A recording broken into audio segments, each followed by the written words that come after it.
Hello, everybody. Welcome. I'm Ava Respini. I'm the Barbara Lee Chief Curator at the ICA. And today's program is being hosted in conjunction with the exhibition Deana Lawson on view at the ICA through February of 2022. I am thrilled to welcome my colleague and friend, Professor Gloria Sutton of Northeastern University. She is Associate Professor of Contemporary Art History and affiliated faculty in the Women's Gender and Sexuality Studies program. She publishes widely on the intersection of contemporary art and image technologies, using an intersectional lens to examine how computational networks have informed the reception of visual art. Hi, and welcome, Gloria. Great to be here, Ava. Great to see you. So today I'm going to speak about Deana Lawson's work for about 30 minutes. Then I'll show some images while I speak. Then I'll be joined by Professor Sutton in discussion for another 20 minutes. So this conversation is the first in a series of conversations about the work of Deana Lawson. These conversations are a chance to unpack her work in detail and with some key fabulous interlocutors who all have a variety of different perspectives. Our upcoming programs include talks with noted photo historian, Professor Deborah Willis, as well as Associate Curator of Photography at the Museum of Modern Art, Remy Onabanjo. And we will end the series with Deana Lawson herself in conversation with noted scholar, Dr. Tina Camp. So please tune into these programs. I think they will be absolutely fascinating. All details can be found on the ICA website. For those of you who are in Boston, please come and see the exhibition. One of the things that I hope we will talk a little bit about today is how physical the work is. It really must be seen in person. Also, if you are in New York, this exhibition will travel to PS1 next spring, and then it will end its tour in Atlanta at the High Museum in fall of 2022. So hopefully folks all over the US will get a chance to see this important work in person. And for those of you who want even more, there's a fabulous catalog, I can't help but plug it, that we produced with 7 amazing contributors, and it's offered at a very moderate price of $40. So you can buy it at the ICA bookstore, online, and booksellers across the world. So let's get started. I always like to begin with the artist words. As we consider Deana Lawson's project about engaging narratives of everyday life, of family life, love, intimacy, and desires, let me begin by reading her words. I want to capture within my subject something that represents the majesty of Black life, a nuanced Black life, one that is by far more complex, deep, beautiful, celebratory, tragic, weird, and strange. The power of Lawson's gaze produces pictures that are all of these things. They are beautiful, difficult, sometimes shocking, often palpably intimate. Her deep engagements with a multiplicity of photographic traditions, and specifically the rich genres of family pictures and portraitures, has resulted in her producing a body of work that in many ways defies categorization. And if there is one thing that I hope you will all take away from this talk, is just this, that the work does defy easy categorization. This quality is in fact what keeps me coming back to the work over and over again over the decade plus that I have known, followed, and studied her work. So there are many ways to engage with Lawson's work, and what I'll do today is offer one lens, so to speak, into the work, and that is the lens of the family photograph, the family album. So what you're looking at here is a snapshot of Deana's mother. Deana herself often begins her public lectures by projecting this image. Deana was 9 when it was made, and she was a helper on the photo shoot. The photograph was made by a friend for a calendar that Deana's mother made as a gift for her father. You can see her mother is positioned here in the middle of the frame. She's reclining in the family living room in a short black dress. And this tidy room is color coordinated with decorative touches that also includes, I want to point out, framed family photographs on the coffee table. So this picture might be considered a precursor to Lawson's later artistic endeavors. It touches on several themes that are at the heart of her work today. We can see it's about family relationships, love, narratives of family and desire that are created through picture making. It's also a highly composed scene featuring at its center a Black figure gazing directly into the lens. And this environment is charged with intimacy. It's also a precise and detailed depiction of domestic space. And moreover, the presence of the framed family pictures on the coffee table underscores the primacy of kin in the artist's world. So in short, this photograph embodies many of the primary elements of Lawson's enduring visual lexicon. We can think of this as a roadmap to her as an artist.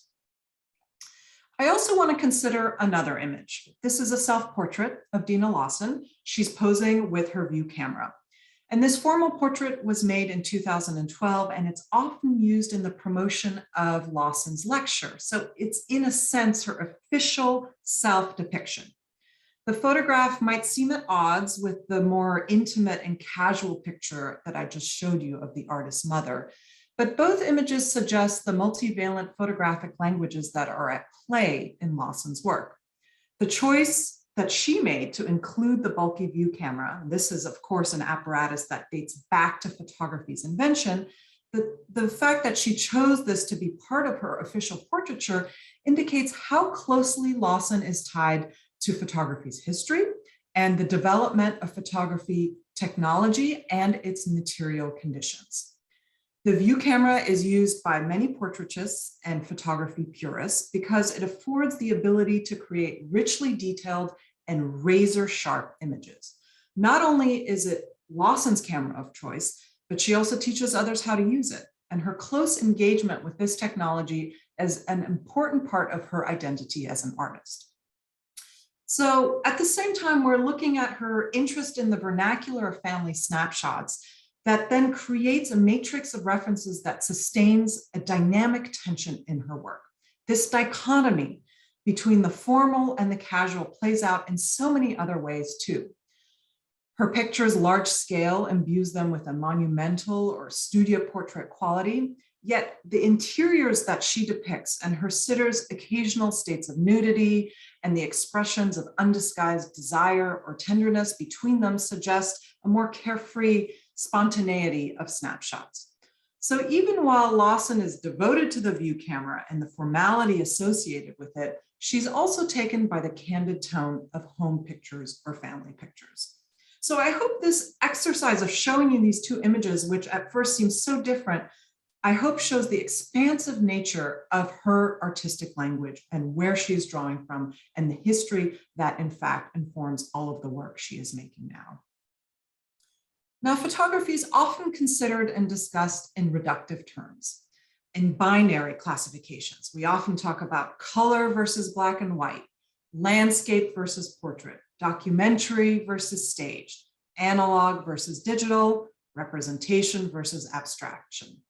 But in fact, photography as a medium has always been open to hybridity. It's always been capable of embracing many roles. And Deana's work is enriched by not only the photography's history, but another range of backstories, feminist histories, Black histories. Her work is also informed by her life experiences, pop culture, her interest in both spirituality and photographic technology. Singular in its vision and profoundly complex in its ideas, Deana Lawson's work has the capacity to haunt those who encounter it. Her pictures possess an intimacy and an immediacy that can be both startling and uplifting. And so in occupying the space of multiplicity and also of ambiguity, the work of this relentlessly adventurous artist embraces the complexities and expansiveness, not just of the medium of photography, but our moment. Deana's photographs are visual testimonies in which relationships, sexuality, and life cycles are essential motifs. And of course, the notion of family encapsulates all of these things. The established conventions and tropes of the family album play a central role in her aesthetic. But these tropes are transformed by Deana. She casts her subjects, often they are strangers to her. She decides what they will wear, how they are posed, and where they will be photographed in order to create what she describes as, quote, a mirror of everyday life but also a projection of what I want to happen. So in all of this, Lawson poses a challenge to the prevailing conventions of picturing family life, conventions that were set in place by the most part in the dominant narrative of photography's history by white people to reflect white experiences. So for Lawson, it's about setting a different standard of values. And as she has said, quote, everyday Black lives, everyday experiences are beautiful, powerful, and intelligent. So with this, she's refuting circumcised notions about gender, family, and race. And I do want to dwell on family a little bit longer. Here you see another snapshot from her family archive. This is Dina with her twin sister, Dana, when they were kids. And I want to take this opportunity to share a bit of family lore with all of you. And this is something she often shares in her lectures, and it's often written about in her work. So Lawson is from Rochester, New York, which is the birthplace of the Eastman Kodak company. So this is a city that's tied to the history of photography. Rochester is also the final resting place of the abolitionist and social reformer Frederick Douglass, who was in his day the most photographed American, and he strategically wielded the power of photographic representation to change perceptions of Black Americans. Dina grew up in a large, tight-knit family, and her matrilineal line has a particular entanglement with the fields of photography and vision. Her grandmother worked in the household of George Eastman. He was the founder of Eastman Kodak. And her mother was a longtime employee of Eastman Kodak. And her great aunt was one of the first Black ophthalmologists in upstate New York. So as Dina has often said, with this family history, with this family lore, she was destined to become a photographer. It's worth recalling that Kodak promoted photography to women, and mothers in particular, as a medium that would allow them not only to manage family memories, but in fact to construct them. Kodak's history is also crucially tied to the dissemination of images, and thus to the powerful messages going out to the public via the mass media. The company's marketing strategies and technologies played primary roles in ensuring that whiteness was presumed as the norm among image makers. And until the mid-1950s, Kodak sold almost all of the color film in the United States and dominated the ways in which color, and specifically skin color, was rendered photographically. For decades, photo labs all over the country calibrated skin tones during the printing process by referring to a Kodak image that came to be known as the Shirley Card, which is what you're looking at here, which is a picture of a white woman, and the model was a Kodak employee who was named Shirley, whose skin tone was deemed the quote standard. So obviously no account was taken of the larger range of other hues of potential subjects. So Lawson's allegiance to Kodak, due to her Rochester roots, meant that she nevertheless became adept at working with Kodak technology. So Lawson's family images are deeply informed by personal experiences as they are by images in the popular cultural landscape.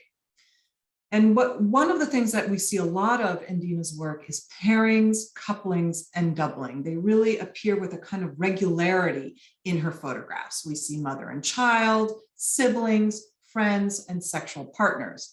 Girls with Oiled Faces from 2004 is one of the earliest pictures made by Lawson in this exhibition and depicts two sisters in identical dresses seated on a sofa, their faces gleaming. These themes of duplication and identity might be seen as parallels to the artist's own relationship with her sibling. Growing up, Lawson and her twin sister were known by a single hyphenated name, Dina and Dana, or sometimes simply the twins. And it's fascinating to me that as an identical twin, Dina chose photography as her medium, a medium that is known for its capacity to duplicate, for its mimetic qualities. Another example of Lawson's interest in doubles is seen in her memorable picture, Roxy and Raquel, featuring siblings dressed in similar but not identical clothing, posed so that their arms create an unbroken circle. And a more recent example of ideas of twinning, doubling, and duplication where it plays out in a more mysterious way is this incredibly powerful work, Dana and Sirius B. What you're looking at is two images in relationship to one another, a large color photograph features the binary star system Sirius. And then there is a snapshot of Dina's twin sister, Dana, tucked into the frame of the photograph. Sirius B is a dwarf star, and it's often overshadowed by Sirius A, which is the brightest star in the nighttime sky. And what you see here is, in fact, an image of both stars, which is not visible to the naked eye, but is possible to be seen through the X-ray spectrum. The Sirius star system has been featured in many legends and cultures of the African continent, such as the Dogon people of West Africa and ancient Egyptians. And this is a fact that, that is very important to Dina. And here's a close-up of the snapshot that's tucked into the frame of Dana, pictured as a smiling teenager in the sisters' shared bedrooms. And you can, in fact, see her posing between their two twin beds. So this is another much more oblique commentary on the ideas of the push and pull of binary relationships that we see play out in many of Dina's photographs. The places where family narratives unfold in her photographs play an important role too in the stories that she tells. A number of her pictures are set in the kitchen. This is a charged domestic space. It's the hub of family life, often also the center of female labor. And here you can see in this picture, Nikki's kitchen from 2015. It's the site for this picture, as well as a 2017 picture, Seagulls in the Kitchen. And in these images, you can see that she's investigating ideas of vulnerability, of intimacy, interiority, using tropes of domestic snapshots to stitch together the effect of the family picture, but yet with the deliberate composition of the portrait studio stage. Complicating the scene even further, the lovers that are depicted in this picture are actually strangers to one another that were recruited by the artist for this shoot. And in all of these images, the atmosphere, the space of cooking, of sustenance, of tidying is, of course, laden with erotic portent. In such photographs, Lawson anticipates and then upends expectations through careful stagecraft and choreography. Lawson has invoked the poet Audre Lorde's idea of the erotic as the supreme source of women's life force. So this complex notion of a woman's capacity for the erotic is embodied by many of Lawson's work, including this 2009 photograph titled Baby Sleep, in which a young couple steals an erotic moment next to their soundly sleeping young child. This was not a scene that the artist happened upon. It was an image that was firmly made in her mind. And so she arranged and choreographed this picture with a couple that she met on the street. In Baby Sleep, you can see that the female figure is not confined to a singular role. She is a mother, yes, and her sexuality and her desire are depicted quite frankly. We can also think about this 2016 photograph titled Nicole, where the subject nude is sprawled on a rug in a room. And then on the upper corner, you can see that the toddler toys are tucked neatly in the corner, but their vibrant colors offer a sharp contrast to the composition's mostly brown and burgundy tones. And the chromatic and thematic incongruities are purposeful and powerful. Everything in this image is deliberate, that the sitter and her environment play vital roles in counterpoint to one another. As an astute student of visual histories, Lawson both acknowledges and converts these narrow categories, which have so long prevailed in the white-dominated arenas of art history and popular media.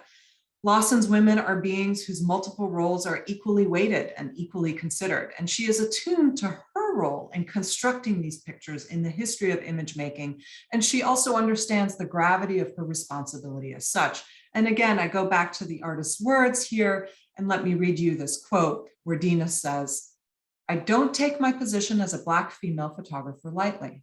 I am certainly aware of the stain of colonialism upon the Black body within photography. I'm working within a tradition, within a photographic history that is embedded with physical and psychic colonialism. But it is a privilege to be able to stand behind a camera and to construct my own desire and sense of eroticism in pictures. By making the work, I feel a profound sense of freedom and liberation."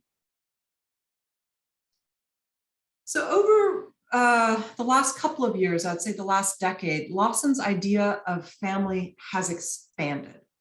She has been traveling to the American South, the Caribbean, Brazil, and several countries in the African continent to make pictures of the Black diaspora in an effort to create what she calls a meta-narrative about family. Her pictures from across the globe propose a transnational family linked by interior yet shared experiences. She provides glimpses into domestic settings, kitchens, living rooms, bedrooms, homes, everywhere from Brooklyn to New Haven to Rochester to Kingston to Port-au-Prince and to Johannesburg. And in all of these places, these private narratives unfold. Now, she does not always identify the location of the image in the work's title. As an example, in this work, which I happen to know was made in Jamaica and does bear a striking resemblance to the first snapshot that I showed you of Dina's mother in Rochester. This stirring photograph, Mama Goma, was made during her travels to the African continent, to the DR Congo. And although the title won't tell you that, the lack of geographic designation in the titles allows the photographs to be united by her larger artistic vision about the notion of family. So wherever the photographs are made, Lawson exerts this unifying vision, and her sensitivity to it plays out even in the smallest details. In virtually all the domestic spaces that she photographs, the curtains are drawn, the shades are down, creating essentially an intimate studio, a private stage of sorts where her narratives unfold. Lawson's work made throughout the African diaspora points to a sense of collective belonging and connectivity that is deeply important to the artist. So to conclude, I want to talk about one more aspect of Lawson's work as it relates to the notion of family and specifically family albums. Snapshots are the principal elements that make up large-scale collages that she has been making in 2010. And that's what you're looking at, this collage that's sort of in the corner of the gallery. And she calls these assemblages. These are installations of hundreds of 4x6-inch snapshots, images that are pinned directly to the wall.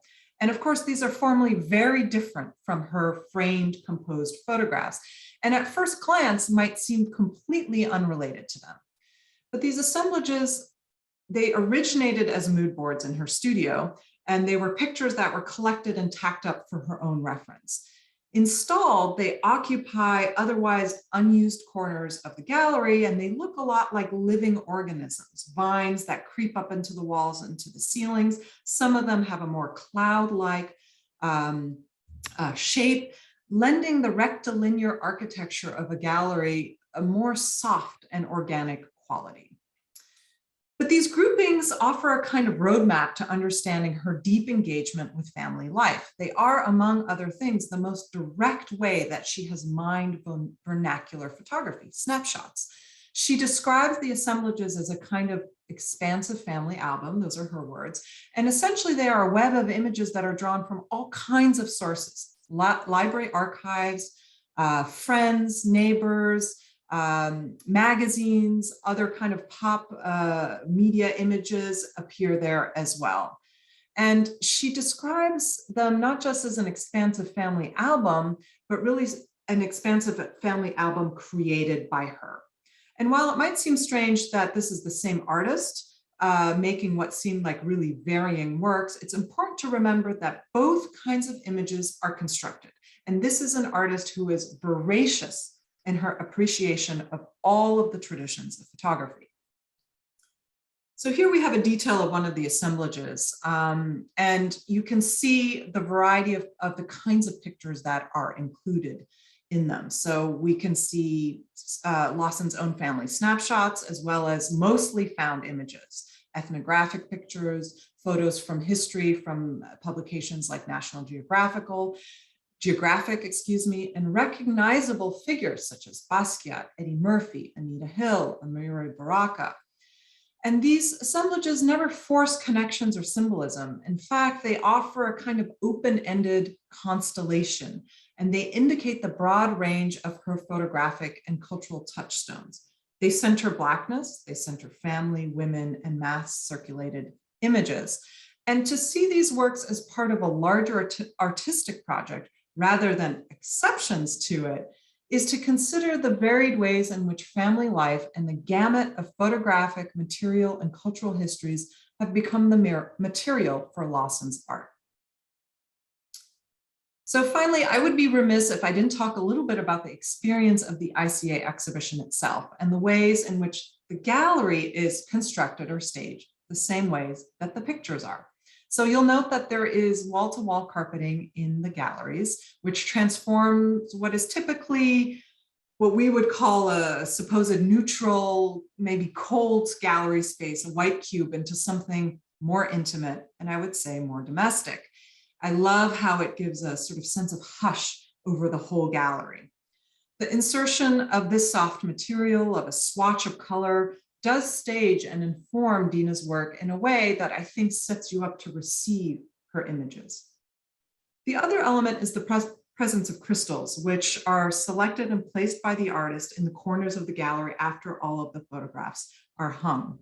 The crystals include their selenite and amethyst, which are chosen for their properties to elicit calm, as well as properties of love and friendship. So the artist is using the crystals to calibrate the energy in the galleries. And this points not to just a staging of the space that is more domestic, but also to a practice of care that undergirds all of her work. And I might say that this careful attention to care, to me, harks back to the idea of family albums that we began with.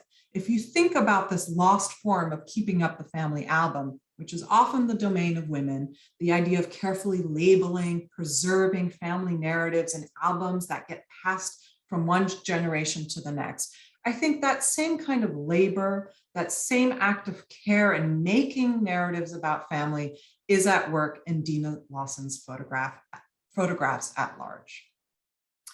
So with that, I'll end my formal remarks, and now I want to welcome back Gloria Sutton for our conversation. Thanks, Ava. Thanks for that walk through the exhibition, and I'm so happy that you ended on those installation views, because one of the key things that I felt in the last few weeks, looking at a lot of the reception of Lawson's work, both in popular media, but also in art historical discourse, what seemed very strangely absent was the discussion of the crystals and the installations. So one of the questions maybe to start out with would be actually going back to 2011 and thinking about your first exhibition with Deana Lawson and your own evolution as a curator. So I thought maybe we could focus our conversation a little bit more on the reception of the work and thinking about the audiences for the work. And so in that first question, thinking about if you had worked with her in 2011, now both of you as a curator and Dina as an artist have taken different points around photography, and in particular, this move from thinking about new photography and this kind of orthodoxy of photography towards more installation, and like as you mentioned, creating the gallery as a domestic space, which is both an artistic and an artist's choice, but also a curatorial one. So maybe you could talk a little bit about some of the curatorial evolution in both presenting her work and the choices you made, because it's not really a full survey.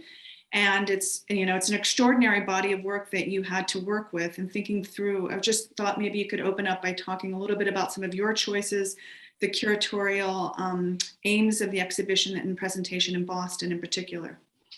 Sure. Yeah, so I've known Dina since 2010 and have been really following the work, studying it, learning from it since then. I learned of the work and first started to work with her work in my capacity as a curator of photography at the Museum of Modern Art.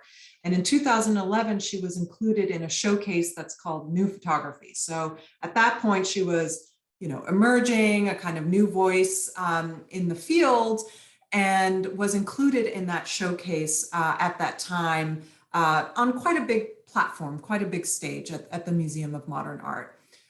She was also included in a survey at PS1, MoMA PS1, called Greater New York, which again is a kind of platform for artists working in the Greater New York area. And she worked with Peter Ely, who is my co-curator on this exhibition. So both of us together have known Dina for a long time, and together worked very closely with her in the selection of the works and, as you mentioned, the staging of the works in terms of the gallery for the Boston presentation and eventually for the PS1 presentation in New York.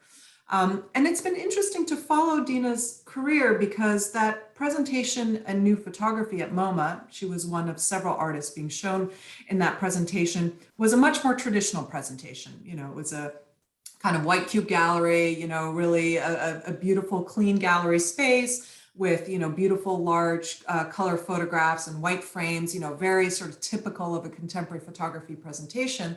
But over the years, she has increasingly been interested in staging the galleries and creating more of a narrative or creating more of a backdrop for her narratives to unfold. So for example, she had an exhibition at the Underground Museum in Los Angeles, and she's very close to the founders of that space, which is a Black-owned space, and they speak about their space and their program is primarily for a Black audience.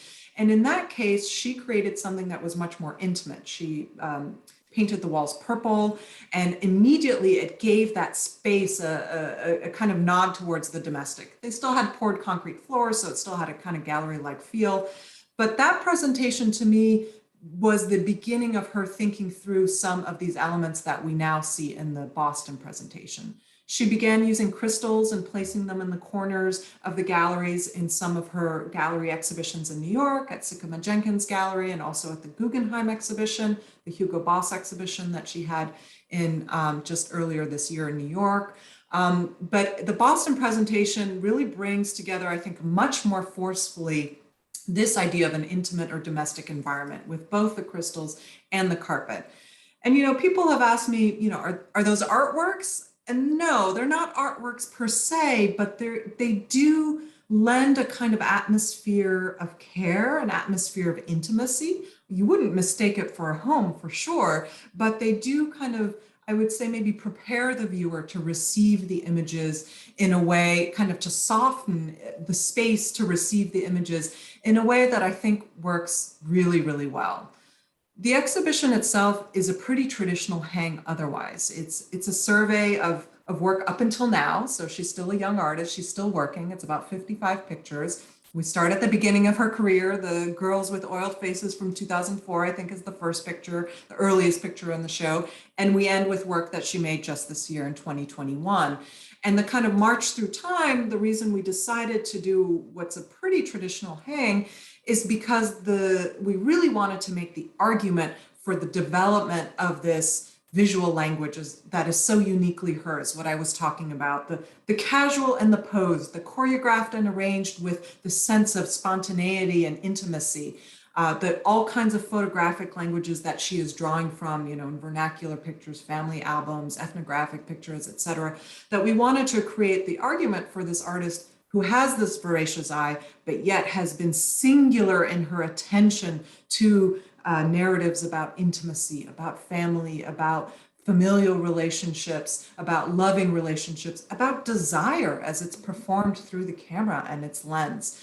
And so by making a traditional hang and, you know, a traditional, like from the beginning to the most recent, we make the argument for what I hope is a robust argument for one of the most important artists working today in the medium of photography. But the staging, I hope, kind of gives it an environment and a kind of installation that sort of, you know, pushes you more towards, I think, where her interests lie now, which is thinking about a little bit about the kind of transformative properties of photography, right? The ability for these images to transport you to another place, another world, the stories that she is indeed telling with her pictures. I think you raise a lot of key points there. And I think for me in particular, for those who haven't come to see her work in person, this show is going to be a revelation on many fronts. Number one, you know, thinking through, if you were just watching today's presentation and you see Ava walking through and using that term care, domesticity, the kind of intimacy and softness with the carpeting and all of these types of metaphors really does belie the palpable sense of power that happens when you walk into this exhibition. And so maybe kind of juxtaposing that, both because Dina is so incredibly skilled at using the power of photography, the power of images. And one of the key things that comes across as you go through the exhibition, at least in my experience of having the work on you as a viewer, is this sense of the spatial narrative. And I know you talk a little bit about it in the essay. You didn't so much today in the presentation talk about that. But again, for somebody who has, for Deana Lawson, who is, so well known about the power of her images, like you said, voracious eye, the way that she moves, the skill and craft of making the image. But one of the key things is really for me is the spatial narratives that come around. And you mentioned the crystals, but in particular the assemblages, as you say, how they play on, formally, both like you mentioned, the rectilinear forms of snapshots. But in particular, I'm thinking about like crystal assemblage from 2020 in the corners, right? Where she's literally building. And this really, we talked a lot about this with my students in the space who were all laid out on the space. I've never seen people actually take to work this way, where there is this sense of encountering a work in a different way, and we talk about those as metaphors all the time in the curatorial world or in contemporary art. But really, I saw it happening with my students, and in particular with crystal assemblage, where you see snapshots that are usually tossed away 4x6s, right? And Dina's built them literally using flat crystals, pink crystals, and there's an equivalency that gets built up. So one of the points that I would argue or say, kind of in contrast to the surface and imagery, which is so powerful and dominates the reception of the critical reception around Deana Lawson's work, is the way there's equivalencies drawn everywhere between mirrors and surfaces, reflections. So the viewer is constantly brought back into the space. And I think some of the images you showed, like Sirius B, we saw some of the framing where there were these prismatic or mirrored edges. We see gold frames. And so at every angle, at every moment in these interstitial spaces through the gallery, as you move through, the viewer's own reflection is being bounced back or brought into the work. So I was hoping you could talk about that angle and, for lack of a better word, in Dina's practice to bring in the viewer these reflective surfaces, both, and you also in particular with the hologram pieces that were also, like I said, if you'd only read the reviews of these exhibitions, none of them mention this. And in fact, I think some of the most powerful moments in the show are these images that have these embedded hologram pieces in the work. So I was hoping you could talk a little bit both about the power of reflection, both as a metaphor and tool and light, but also how that brings the viewer in a way that really hasn't been talked about in the reception of her work. Yeah, thanks, Gloria, for bringing that up and making a point of it, because you're right, it hasn't been talked about much.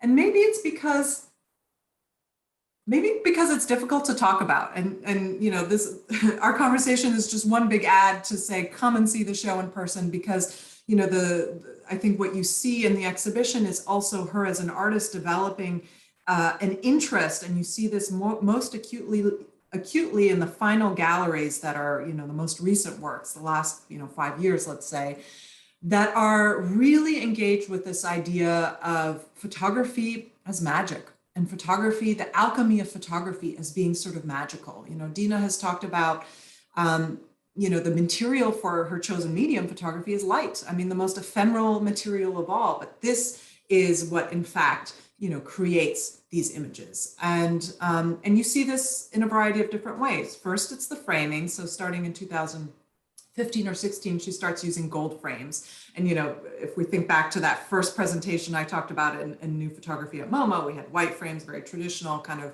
contemporary presentation. And she starts going with the gold frames. And then most recently, she has frames that are mirrored. So as you point out, as a viewer, when you stand in front of these photographs, and as a reminder, these are 4-foot wide photographs. So you as a viewer have a relationship to the figures that are depicted within the frame. They're not life-size, but some of them are almost life-size. So you really have a kind of physical relationship with them. But then the frames are mirrored so that you see yourself seeing. You also see what's behind you, the people milling about, whoever else happens to be in the gallery. It catches the light from, the lighting sources. And then in addition to that, she has become interested, and in the exhibition, there's 2 examples of this, in holograms. And this really, I think, speaks to the magic of photography. So the way that holograms work is there are photographic processes, and when hit with a particular light at a certain angle, there is an effect where the photograph, what is imaged, what is depicted, looks to be 3D, looks to be dimensional. But you have to stand in front of it in just the right angle in order to catch this. Otherwise, the hologram looks like a kind of flat mirror. And so there is this effect of it just kind of appears. The hologram, the image just appears like an apparition, which to me really supports her interest and exploration of the sort of, magical, alchemical properties of photography. And, you think about the way in which photography has been applied throughout its history. We know about spirit photography, we know about photography of auras, there is a history there. And I think she is to a certain extent mining that.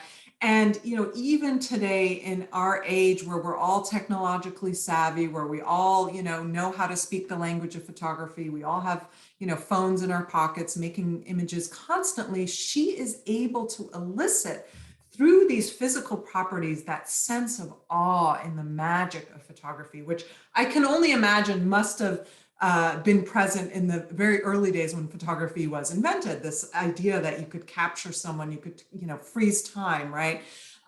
If you think about analog photography, the way that an image just kind of appears on the paper when it's in the developing trays, that somehow through this apparatus of the framing, of the holograms, also the crystals contribute to this as well, and the carpeting, that there is the sense of an awe of the medium and a kind of slipperiness to it that, just to go back to what I said at the very beginning, it defies easy categorization, right? And here she's making pictures that, really do feel kind of slippery, and that you're not quite sure where they sit, even in their framing, and you're not really quite sure what they are as you're looking at the holograms.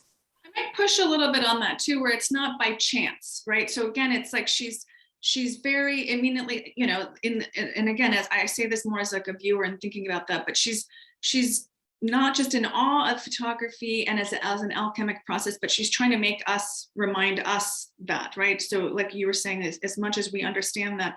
And I think what's, I think extraordinarily powerful in the work is this idea of portals and avatars, and this idea of photography, both, is something that we talked a long time, or like in your essay in particular, and the exhibition catalog does an amazing job at talk about the long problematic history of photography as an instrumentalizing way. And in fact, the quote you used in the talk today, where she acknowledges that colonial history of photography is very flawed and problematic. And in a sense, here's another way to navigate that, right? So in a sense, it's not to deny that long history and corrosive history, but it's also one of the ways and to say, how is she interested in manifesting? And she uses that particular word, I think, in a way where it's photography is not just something that happens, or you sort of this idea that we catch it, but that this idea that she has the power and the force and the will to manifest something that many people had sort of, denied or didn't want to acknowledge. And I would say,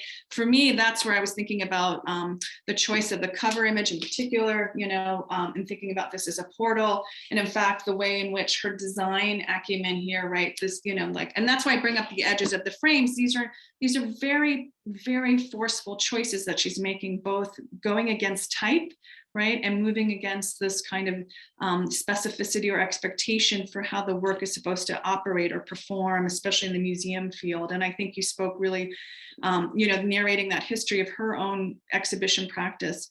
But one of the questions that I was interested in also is to think about the ways in which she's pushing on photography also, even though she's, as you narrated, she's so interested in the photo history and the specificity of form.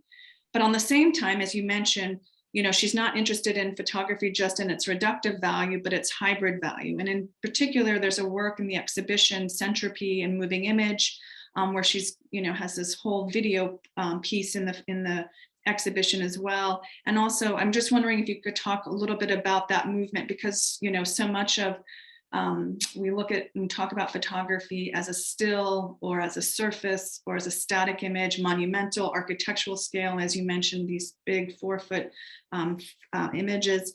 But then at the same token, within the exhibition itself is this video, which is quite radically different for a photographer. So I was hoping you could kind of connect some of those points as well, this idea of hybridity and variability in her work around images. Yeah, thanks for that question, because The video part of the practice is relatively new, and I think she's, in the last 5 to 6 years has been working on film, and what is on view at ICA Boston is film transferred to video. And the video depicts several different kinds of scenes, but I would say are united that these are scenes of group engagement. They're groups of people who are singing, who are dancing, who are processing. Some are taken in Ghana, street scenes in Ghana during what appears to be a procession on the street. Some are taken outside of a music festival in the parking lot of the MetLife Stadium in New York City. People are tailgating and, hanging out. There's another scene of a group of men that are singing and dancing, appears to be in LA just as the sun is setting. So there are all of these kind of scenes of these kind of gatherings, and I would say really expands on her idea of the sort of notion of family across geography, right? Of course, none of these places are named. And then those are all joined by a really stirring soundtrack, a musical soundtrack that I think, to me is part of her voracious eye that we've been talking about in looking at all kinds of images of people, that these are all fascinating to her. I will add that also in the video, there are a couple of archival images. I think they are of soldiers in Ethiopia in the 1960s. So again, groups of people marching. But this voracious eye sort of, includes all of these kinds of gatherings that for her make up this kind of familiar environment, if you will. And the interesting thing about the video is that it at some points plays both forward and backwards. So there is the sense of, if we think about photography as stopping time or freezing time, we think of her primarily as a still image maker. Here she is playing with video, but in a way that's not narrative, right? There's no dialogue. It's really very atmospheric and very intuitive in a way that I think speaks especially to the assemblages, this idea of bringing together different image qualities, image types that I think to me is a great complement to the photographic work. And I'm really excited about where she's going with it. And the last thing I would add just on that question, kind of going back to this idea of the portal, the cover of the book is a photograph that's titled Portal. And I think for me, it's useful to think of all of the photographs as a portal, right? These are images that, we go down the rabbit hole and here we are in the world of Deana Lawson, the world that she has absolutely created in every way, from the frames to the casting of the people, to how they're arranged in the frames, to what they're wearing. Everything is choreographed, arranged, by her, whatever word you want to use, staged. But these are portals, and you can think of it as analogous to, like she's an author, that she's a writer, and this is a portal to her stories. Maybe they're, mini novellas, and each photograph has within it this potential for these really expansive narratives. Thanks, Ava. I thought maybe just one last question of pushing a little bit on this notion, so about the digital and variability. And so one of the other ways that I've come to really respect your work as a curator was through Art in the Age of the Internet, the exhibition you did at the ICA. And one of the points there was this idea that, as artists are not always moving in a kind of linear fashion through technology, or the way that in certain ways, I'm just interested in the sense that you had mentioned before around, analog versus digital. And one of the things that comes up in the work, and you mentioned thinking about where she's going now, what clues or what points to think about in terms of the fact that she doesn't size the images. And I'm wondering and thinking about, is that, that's also one of the ways that we want to think about photography as something that is so formally tied to like the large format, as you said, and you start off in your talk and show us that portrait. But on the same time, she's always eyeing this idea of variability, about hybridity, and how the images move, like you mentioned, from the corners both the corners that we see photographed in the images, the installations and the assemblages sort of occupying and growing out of the corners, and then as a spatial construct moving us through both liminal spaces and turning corners. So yeah, where do you see the practice going in terms of what it says not only about photography, but about the ways that the responsiveness is to images now and making images? Yeah, that's a great question. And that's really a question for Dina, right? One of the things that I've been so privileged and lucky to witness is, seeing her work unfold and in fact, seeing her install the show. One of the things that I really learned in watching her install the exhibition is how intuitive she is. For example, those assemblages, uh, we had them printed at Walgreens, this 4x6 inch, snapshots. Her files went over to Walgreens. There were 1,500 snapshots that came. And, for those of us that remember analog photography, this is how we used to function, right? Get your snapshots at Walgreens. We had 1,500 of them. And then when she came, she just put them all out on a table. And then each assemblage is maybe 300 to 400 photographs pinned up. But the choice and how they went together, what went where was incredibly intuitive. And that to me was a really important lesson in watching her work, in understanding her eye, that, back again to this idea of hybridity, this idea of looking at all kinds of photography, that I wouldn't be surprised if she would, just like she made a video on film, transferred then to video, I wouldn't be surprised if she made something completely different next. I mean, I think the beating heart of what she makes are these portraits, are notions of family life, of intimate life, of desire through the camera. But, what form those might take on in the future, I wouldn't be surprised at the expansiveness. I mean, this is an artist who is really adventurous, who is really ambitious in her vision for what she believes and what she wants to do with her work. And I think the last gallery in the exhibition is testament to that, with the mirrored frames, with the holograms, with the video. Here is an artist who is just ever expanding while at the same time, which is very difficult, right? To be ever expanding in your vision, but yet deeply sort of going very deep in these notions around intimacy, around desire, around relationships, around people, and how that is represented in the image field at large. So I look forward to whatever Dina makes next. And if you do follow the exhibition, who knows, maybe there'll be a new work or two that get added by the end of the tour in Atlanta.